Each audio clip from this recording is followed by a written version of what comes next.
Active passive. 2 number के आपके जो 12th वाले हैं उसमें 2 नंबर का पूछा जाता है, जो 10th वाले हैं उनमें 1 नंबर का पूछा जाता है, बोर्ड में आता है।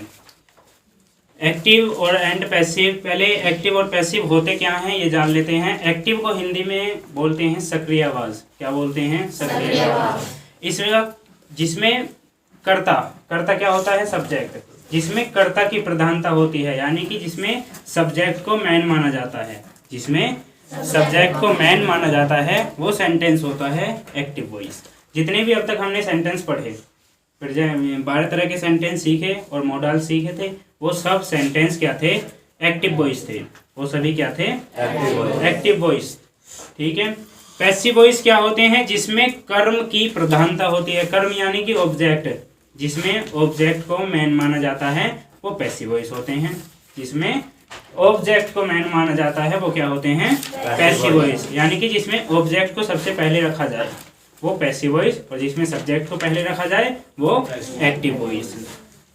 12 तरह के सेंटेंस होते हैं। कितने टेंस कितने तरह के होते हैं? 12 तरह के पढ़े थे हमने। 3 तरह के होते हैं, उनके पार्ट होते हैं इंडेफिनिट। इसी तरह से वो कितने बन जाते हैं? टोटल 12 बन जाते हैं। 12 में से हम लेकिन 12 में से केवल कितनों की बना सकते हैं पैसिव वॉइस? 8 की।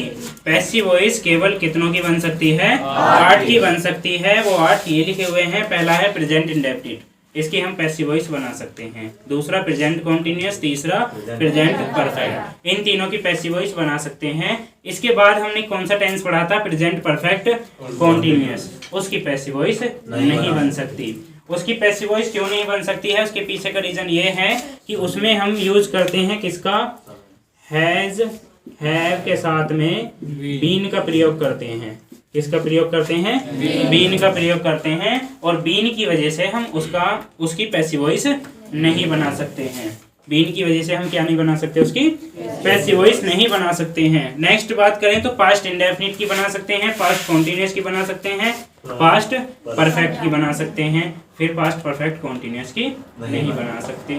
फ्यूचर इंडेफिनिट की बना सकते हैं, फ्यूचर परफेक्ट की बना सकते हैं, फ्यूचर इंडेफिनिट और फ्यूचर परफेक्ट की बना सकते हैं। फ्यूचर कॉन्टिन्यूअस की नहीं बना सकते और फ्यूचर परफेक्ट कॉन्टिन्यूअस की नहीं बना सकते। क्यों नहीं बना सकते? फ्यूचर कॉन्टिन्यूअस में हेल्पिंग वर्ब क्या लगती है? विल और शैल के साथ में हम किसका यूज करते हैं? बी का यूज करते हैं। इस बी की वजह से हम पैसिव वॉइस इनकी नहीं बना सकते। Present perfect continuous, past perfect continuous, future continuous, future perfect continuous, इन 4 की पैसिव वॉइस कभी भी नहीं बनती है। इन 8 की बना सकते हैं, इन 4 की नहीं बना सकते। पैसिव वॉइस बनाने से पहले ये कुछ रूल्स हमें पता होने चाहिए। जैसे लिखा हुआ है एक्टिव की पैसिव बनाने के लिए एक्टिव वॉइस में किसका होना जरूरी है? ऑब्जेक्ट का होना जरूरी है। अगर आप किसी सेंटेंस की पैसिव वॉइस बना रहे हैं तो उसमें क्या होना चाहिए? ऑब्जेक्ट होना चाहिए। जो एक्टिव में ऑब्जेक्ट होता है उसे पैसिव में क्या बना देते हैं? सब्जेक्ट। और सब्जेक्ट को क्या बना देते हैं? ऑब्जेक्ट। जब सब्जेक्ट को ऑब्जेक्ट बनाते हैं तो उससे पहले किसका प्रयोग करते हैं? बाय का प्रयोग करते हैं। जब एक्टिव के सब्जेक्ट को पैसिव में क्या बनाएंगे? ऑब्जेक्ट बनाएंगे, तो उससे पहले किसका प्रयोग करेंगे? बाय का प्रयोग करेंगे। एक्टिव वॉइस में कोई सी भी वर्ब की फॉर्म हो, एक्टिव वॉइस में कोई सी भी वर्ब की फॉर्म हो, पैसिव वॉइस में हमेशा वर्ब की कौन सी फॉर्म लगानी है? Third form. पैसिव वॉइस बनाते समय हमेशा कौन सी फॉर्म? थर्ड फॉर्म लगानी है। चाहे हम इजेमार का यूज कर रहे हो, चाहे वॉज वर्ब का यूज कर रहे हो, चाहे टू डेज का प्रयोग कर रहे हो, वर्ब की कौन सी फॉर्म लगेगी? Third, in passive voice. अगर वाक्य में 2 ऑब्जेक्ट हैं, यानी कि ऑब्जेक्ट तो एक ही होगा, एक फालतू का शब्द दे दिया जाए, अदर वर्ड दे दिया जाए, तो उसमें क्या करेंगे? उसे हम क्या करेंगे? बाय से पहले लिखेंगे। मैन चेंज किस में करेंगे? मैन ऑब्जेक्ट में। मैन ऑब्जेक्ट कौन से हैं? ये सभी आपके मैन ऑब्जेक्ट होते हैं। ये सभी मैन ऑब्जेक्ट हैं। चेंजिंग इसमें करेंगे अगर 2 क्या दे दिए गए हैं? 2 ऑब्जेक्ट दे दिए गए हैं। अभी सेंटेंस के द्वारा समझाऊंगा गहराई से, जब समझ में आएगा। अब चेंजिंग सब्जेक्ट इनटू ऑब्जेक्ट, जो सब्जेक्ट है उसे किस में चेंज कर देंगे? ऑब्जेक्ट में। कैसे करेंगे? अगर आई दे रखा है तो आई को किस में चेंज कर देंगे? बी में। यू को यू ही रहता है। बी को किस में चेंज कर देंगे? एस में। दे को देम, ही को हिम में, सी को हर, इट का इट्स हो जाता है, और नेम का नेम रहता है। नेम में कोई चेंजिंग नहीं होती है। ये रूल्स हमें पता होनी चाहिए और ये पता होना चाहिए किसको किस में चेंज करना है, तो पैसिव वॉइस बनाना बहुत आसान हो जाएगा। यहाँ तक आया समझ में? ये चेंजिंग ऑफ टेंस, यानी कि 8 तरह के टेंस हैं, उन्हें चेंज किस तरह से करेंगे, उनकी हेल्पिंग वर्ब्स को किस तरह से चेंज करेंगे। पहले लिखा हुआ है प्रेजेंट इंडेफिनिट। क्या है? प्रेजेंट इंडेफिनिट की जो हेल्पिंग वर्ब है वो होती है डू एंड डज, और वर्ब में क्या लगाते हैं? एस या एस। जब उसे हम पैसिव वॉइस में चेंज करेंगे तो डू डज को किस में चेंज करेंगे? इज, एम, आर में, और वर्ब की कौन सी फॉर्म? थर्ड फॉर्म लगाएंगे। नेक्स्ट है पीसी यानी कि प्रेजेंट कॉन्टिन्यूअस। प्रेजेंट कॉन्टिन्यूअस की हेल्पिंग वर्ब क्या होती है? इज, एम, आर, और वर्ब की कौन सी फॉर्म लगाते हैं उसमें? आईएनजी। वर्ब की फर्स्ट फॉर्म में कौन सी? आईएनजी फॉर्म लगाते हैं। जब चेंज करेंगे तो इज, एम, आर के साथ में क्या जोड़ देंगे? बीइंग जोड़ देंगे, और वर्ब की कौन सी फॉर्म? थर्ड फॉर्म लगाएंगे। नेक्स्ट है पीपी यानी कि प्रेजेंट परफेक्ट। प्रेजेंट परफेक्ट, इसकी हेल्पिंग वर्ब होती है हैज एंड हैव, और वर्ब की कौन सी फॉर्म लगाते हैं? Third form. जब इसे चेंज करेंगे तो किस में चेंज करेंगे? हैज बीन और हैव बीन में चेंज करेंगे, वर्ब की थर्ड फॉर्म। पास्ट इंडेफिनिट की बात करें तो हेल्पिंग वर्ब क्या होती है? डिड होती है। क्या होती है? डिड। जब इसे चेंज करेंगे तो किस में करेंगे? वॉज वर्ब में करेंगे। किसमें? वॉज वर्ब, और वर्ब की कौन सी फॉर्म लगाएंगे? थर्ड फॉर्म लगाएंगे।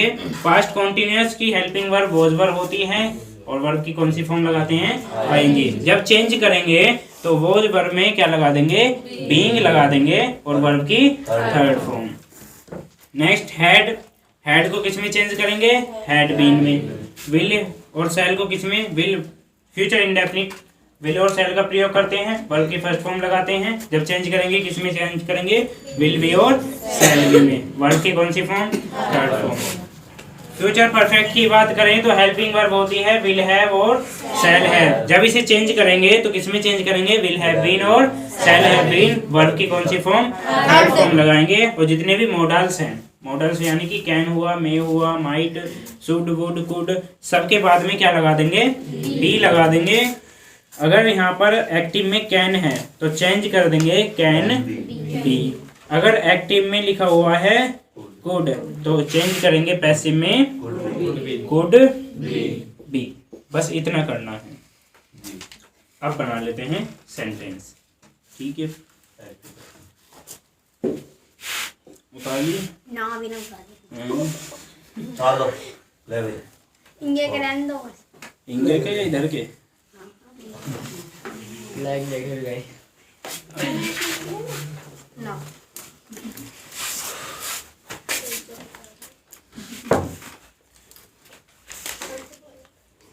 पहले हम प्रेजेंट इंडेफिनिट के बना लेते हैं।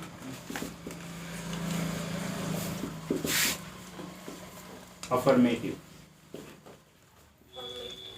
प्रेजेंट इंडेफिनिट की जो हेल्पिंग वर्ब है क्या है? डू और डज। किस में चेंज करेंगे इसे? इज, एम, और वर्ब की कौन सी फॉर्म? Third form.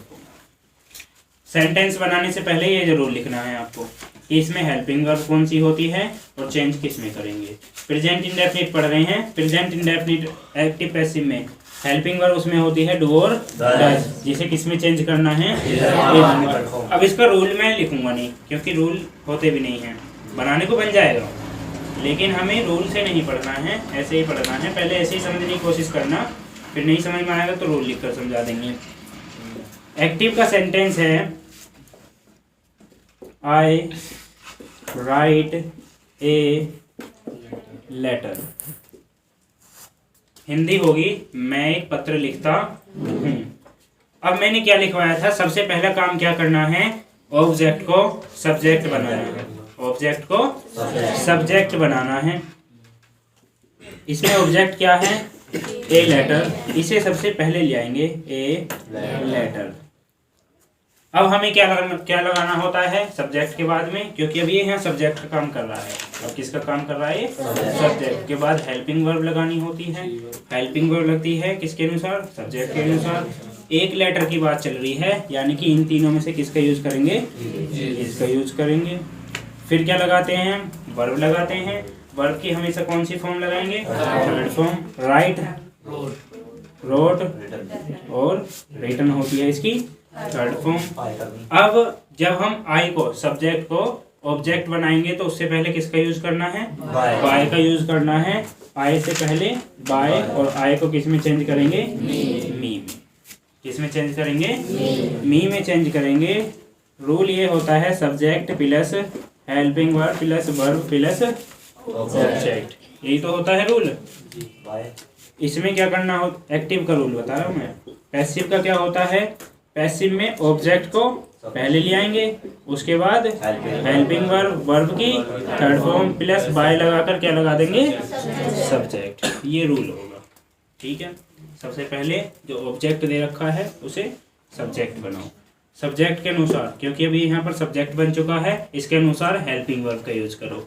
फिर वर्ब की फॉर्म चेंज कर दो। फर्स्ट है, थर्ड करनी है हमें। राइट की थर्ड फॉर्म क्या होती है? रिटर्न। उसके बाद बाय लगाकर ऑब्जेक्ट बना देना है, सब्जेक्ट को ऑब्जेक्ट बना देना है। तो a letter is written by me, एक पत्र लिखा जाता है मेरे द्वारा। इसकी हिंदी होगी, वैसे पैसिव वॉइस की हिंदी निकालनी नहीं जाती है। अगर फिर भी कोई निकाल रहा है तो निकलेगी एक पत्र लिखा जाता है मेरे द्वारा, इस तरह से, ठीक है। एक सेंटेंस और बना लेते हैं।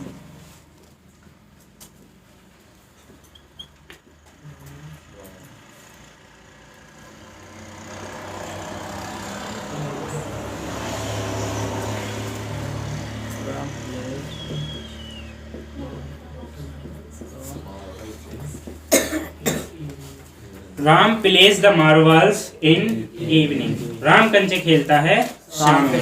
जब इसकी पैसिव वॉइस बनाएंगे तो सबसे पहले क्या करना है हमें? ऑब्जेक्ट को सब्जेक्ट बनाना है, ठीक है। ऑब्जेक्ट क्या है? इसमें क्या खेले जा रहा है? कंचे खेले जा रहा है, तो इसे ले आएंगे निकाल कर बाहर, द मार्बल्स। अब एक होता तो मार्बल, लेकिन एक से ज्यादा है, मार्बल्स हो गया, तो क्या लगेगा मार्बल्स के साथ में? आर लगाएंगे, क्योंकि एक से ज्यादा है। अब वर्ब की कौन सी फॉर्म? Third form. प्ले की थर्ड फॉर्म क्या होती है? प्लेड।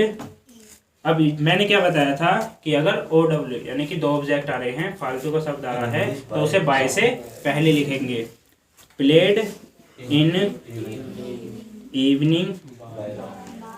अब बाय लगाकर नाम का नाम ही होता है Ram. The marbles are played in the evening, in evening by Ram. इस तरह से आगे समझ में